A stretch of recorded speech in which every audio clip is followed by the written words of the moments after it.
Yogi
Rama Rama Rama Rama Rama Rama Rama Rama Rama Rama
Ramsuratkumar Jaya Guru Raya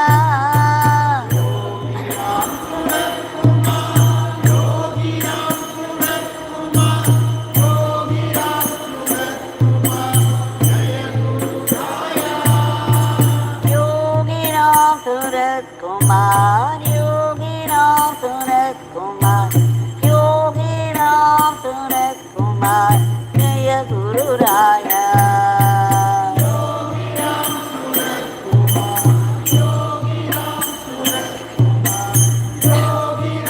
Suratkumar Jaya Guru Raya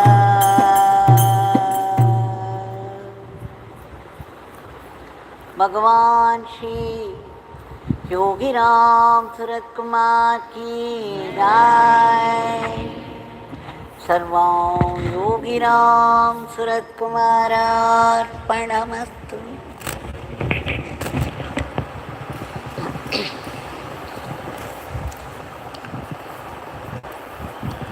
Let us offer our grateful pranams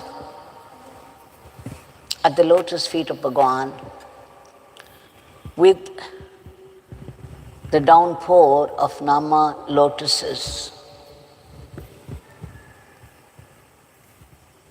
We all know it is no small grace that he granted this session once again,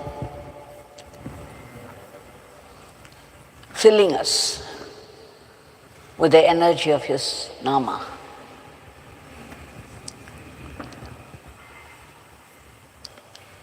Let us now go through the teaching once again. Yesterday I said, Bhagwan asked one of the devotees, Agaram Jayaraman, Jayarama, what is understanding somebody? And then Jayaraman, of course, kept quiet, not knowing what to say, knowing very well that Bhagwan would answer it himself, and that would be perfect.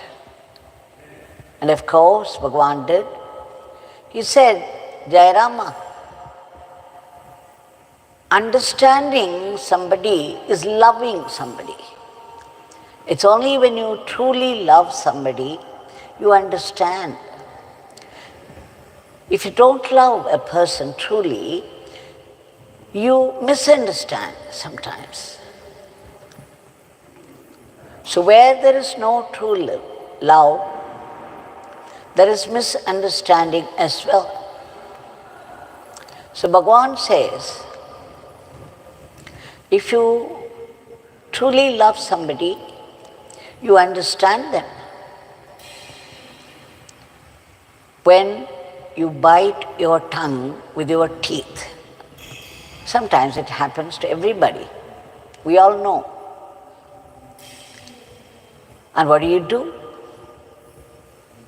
Do you abuse yourself for that? Whereas if somebody should drop something on you, hurting you, and it could have been done in all innocence, now you know how you pounce on them. So the difference is, in the former case, you know that you have done it, and it's because it is your teeth and your tongue, it's okay. You forgive easily because you understand. When it is someone else, and therefore you cannot forgive.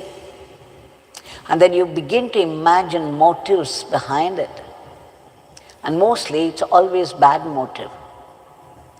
And what's more, you begin to react to your own imagination more than to the truth.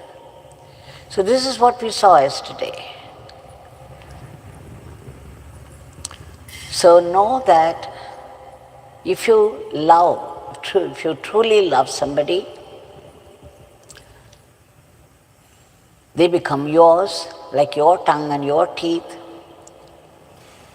Because of your love for them, they become yours.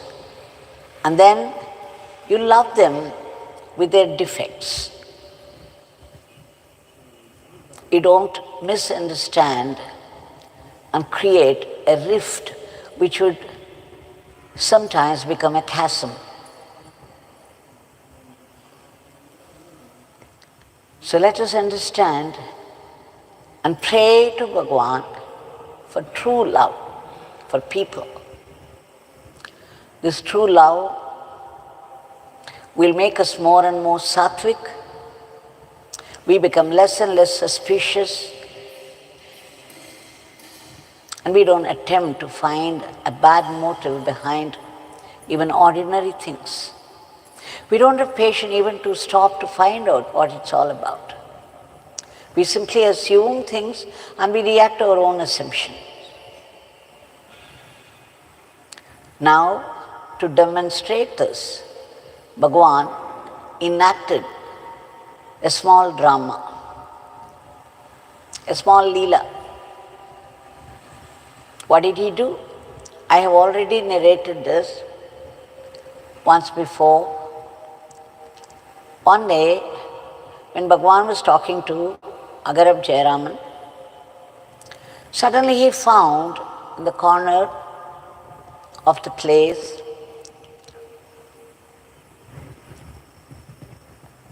is something black in color, black and long,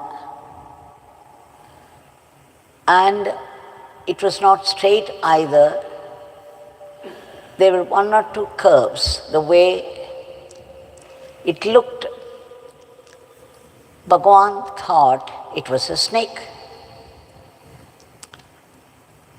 So suddenly he stopped talking and said, Jayarama, you see that there? Yes, Swami.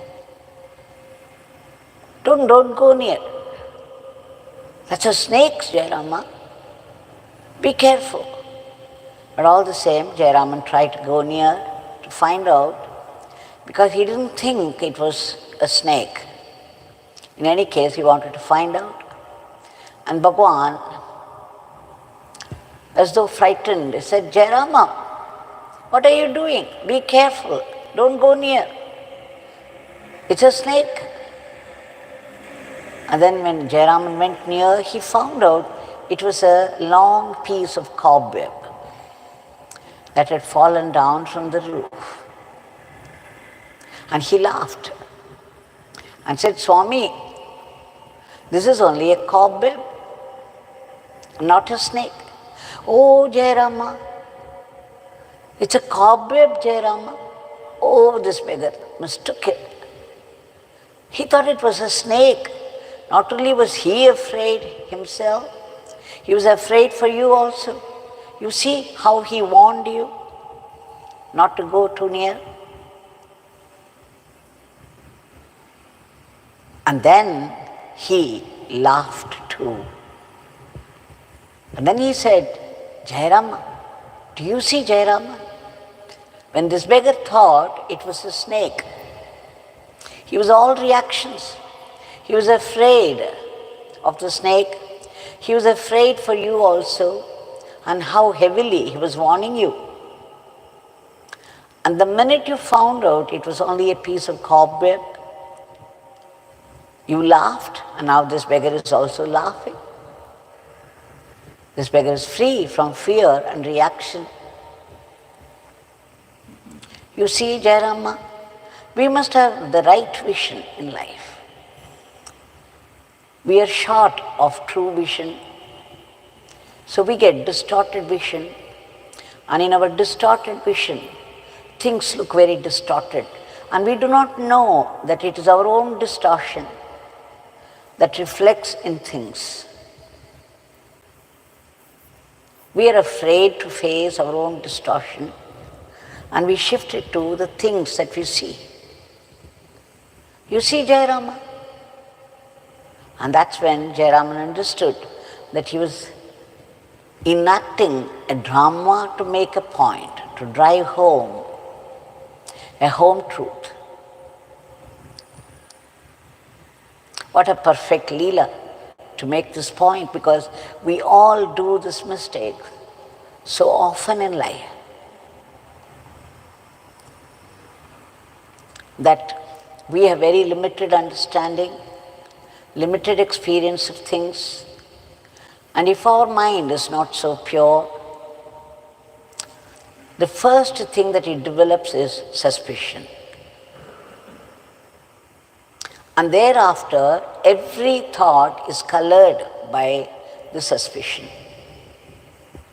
We become prejudiced, and then we begin to judge things and people on the basis of this prejudice, not knowing it is prejudice.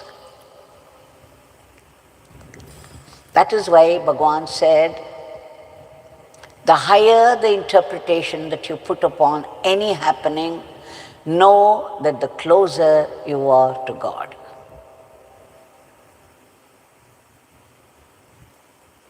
Or the reverse is, the closer we are to God, the higher will be our interpretation upon any happening.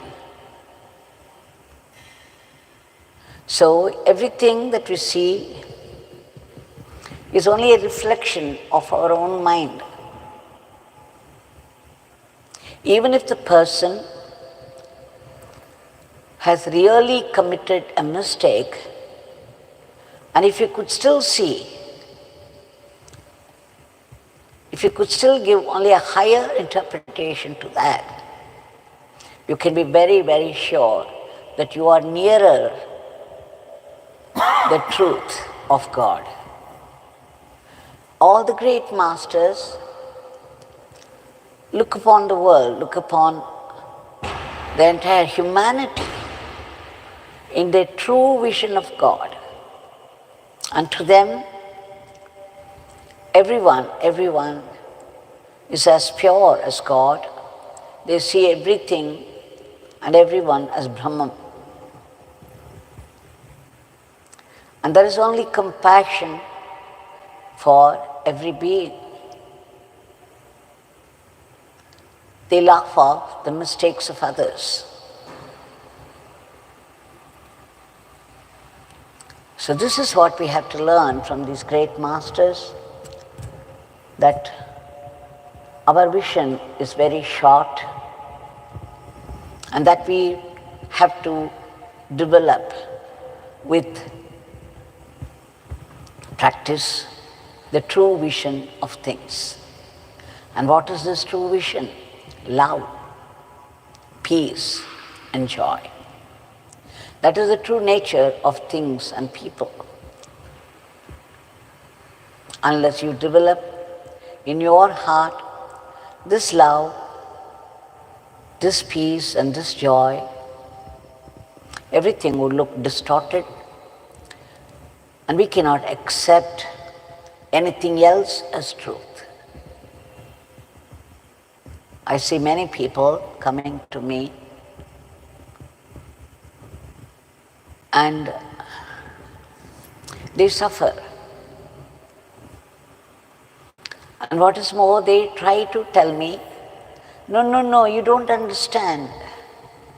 This is the truth. This is how it is. And then I said, yes, you chant the name, and the name would do the needful. And the name would do the needful. So, let us understand not to mistake people so easily, so quickly, not to judge, not to sit in judgment on people according to our limited vision. No matter what, no matter how things are, let us go above that all and see only the best in them. This is a sadhana. This will be very difficult because our nature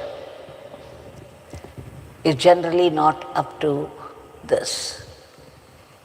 All the same, whatever comes so naturally to the great masters, we have to try hard and practice and then make it ours. Now let's submit our today's prayer at the feet of Bhagwan. Let us remember this Leela of Bhagwan, how beautifully he enacted it and made his point. Let us also drive it home and beg him again and again to remove, to uproot all the negativities of our minds, to arrest the rapid spread of the diseases of both the body and the mind, and enter those medicines so that they would work and kill those viruses of not only the body but also of the mind. We will beg him again and again to step in, to intervene and free the humanity from the clutches of these viruses of the body and the mind. Let us beg him to give protection and all-round well-being to all those selfless workers who slog day and night for the sake of the others. Let us beg again for the improvement of the economy and seek his blessings for constant remembrance of the name, his auspicious, powerful name. We all know it is Kalpataru. Whatever we need, we can tap this Nama and get what we want. But then we have to repeat it. I think 2 days back, I said how Bhagwan pointed out that it's only when you forget the divine, your fate steps in. It waits around the corner.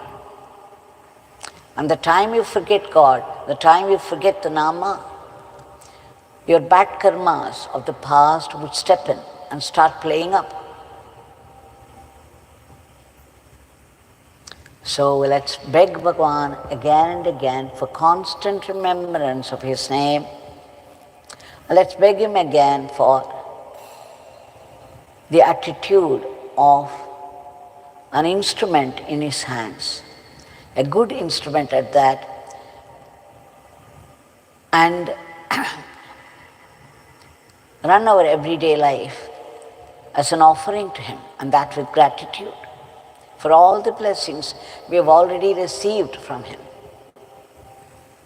And let's appeal to his generosity and compassion for that ultimate blessing, that supreme grace by which we get complete purification, so that we could see only his presence everywhere, in everything and in everyone. And only his Leelas, delightful Leelas, in all happenings of life. And particularly, even in the most cruel sufferings of life, only his grace in disguise, the veiled grace, because it's meant for our spiritual growth, a greater blessing. Every suffering happens to us because of our past karma, past bad karma. Whatever we did to somebody comes back to us at some time, and we go through the same suffering that we gave to someone else. Yet, the compassionate and gracious Bhagwan puts his blessing in that so that it would give you a push towards God. So every suffering is a definite blessing to get nearer to God. So let us pray and pray soulfully and intensely for that eternal living in our Bhagwan. Jai Yogi Ramsuratkumar.